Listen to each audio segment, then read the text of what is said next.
নমস্কার বন্ধুরা, শ্রেয়সীর রান্নাঘরে আপনাদের স্বাগত জানাই। এমন অনেক সাধারণ রান্না আছে যেই রান্নাগুলোতে একটা কি দুটো উপকরণ যোগ করলেই সেই রান্নার স্বাদটা কিন্তু অনেকটা বদলে যায়। তো চলুন বন্ধুরা, ফুলকপির একটা সেরকম রেসিপি আজকে আমরা দেখে নিই। এখানে আমি দুটো ফুলকপি নিয়েছি, যেগুলো এইভাবে কেটে নিয়েছি। এর মধ্যে আমি জল আর নুন দিয়ে কিছুক্ষণ ভিজিয়ে রাখবো, যাতে ফুলকপির মধ্যে থাকা নোংরা বা পোকামাকড় যদি কিছু থাকে সেটা বেরিয়ে আসে। এরপর আমি কড়াইতে একটু তেল নিলাম। তেল নিয়ে আমি এখানে 3টে আলু এইভাবে কেটে হলুদ আর নুন মাখিয়ে রেখেছিলাম, সেটাকে লাল করে ভেজে নেব।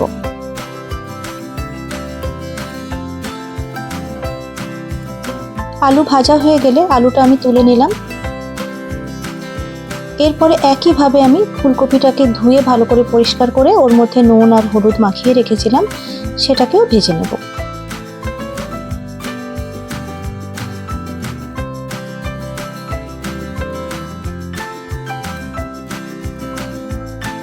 এইভাবে ভেজে নেওয়ার পর আমি ফুলকপিগুলোকেও তুলে নিলাম।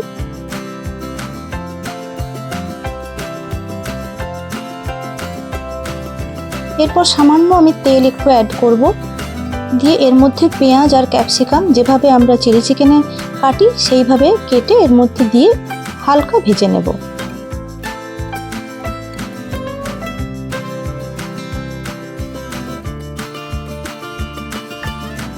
এরপর আরও সামান্য একটু তেল দিয়ে দিলাম, দিয়ে গোটা গরম মশলা দিয়ে দিলাম।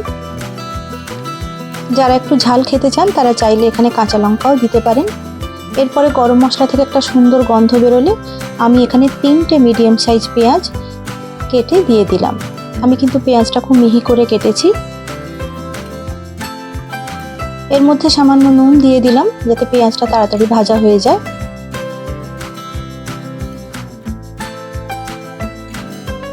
দেখুন পেঁয়াজটা সুন্দর করে ভাজা হয়ে গেছে।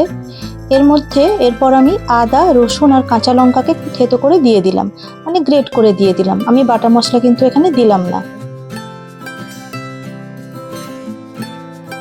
দিয়ে ভালো করে মশলাটাকে ভেজে নেব। এরপর ভাজা ভাজা হয়ে গেলে আমি 2টো টমেটো এর মধ্যে দিয়ে দিলাম, একটু বড় সাইজের টমেটো, ওটাকেও কুচি করে দিয়ে দিলাম। টমেটোটা নরম হওয়া অবধি একটু নেড়ে নেব। এরপর আমি গোটা জিরে আর ধনে বেটে ওটা 1 চামচ মতন দিয়ে দিলাম, 1 চামচের একটু কম দিয়েছি। এরপর পরিমাণ মতো হলুদ দিলাম আর কাশ্মীরি মির্চ দিলাম, দিয়ে আবারও একটু কষিয়ে নেব। 1 থেকে 2বার জল দিয়ে আমি কষিয়ে নেব, তাহলে মশলাটা খুব সুন্দর করে কষা হবে। দেখুন মশলাটা কিন্তু খুব সুন্দরভাবে কষা হয়ে গেছে। এরপর আমি আলু আর ফুলকপিটা ওর মধ্যে দিয়ে দিলাম, দিয়ে মশলার সঙ্গে আলু আর ফুলকপিটা ভালো করে মিশিয়ে নেব।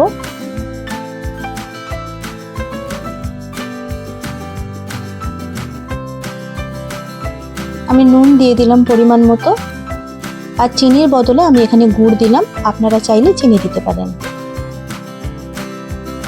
আবারও আমি একটু নেড়ে চেড়ে এর মধ্যে পরিমাণ মতো জল দিয়ে দেব। জলটা গরম জল ইউজ করলে খুব ভালো হয়। জলটা দিয়ে আমি কিছুক্ষণ ঢাকা দিয়ে দেব। কিছুক্ষণ পর ঢাকা খুলে দেখলাম কিন্তু আলু বা ফুলকপি দুটোর কোনোটাই কিন্তু ভালো করে সেদ্ধ হয়নি, তাই আমি আরও একবার এটা ঢাকা দিয়ে দিলাম।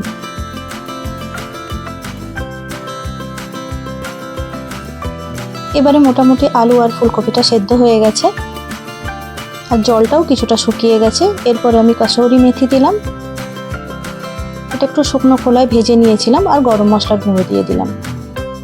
এরপর ভেজে রাখা ক্যাপসিকাম আর পেঁয়াজটা দিয়ে দিলাম, দিয়ে ভালো করে নেড়ে নিলাম।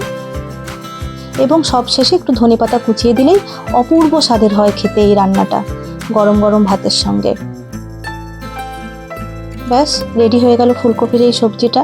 আমার রান্নাটা যদি আপনাদের ভালো লেগে থাকে তাহলে চ্যানেলটি সাবস্ক্রাইব করতে ও ভিডিওটিতে একটি লাইক দিতে ভুলবেন না। ধন্যবাদ।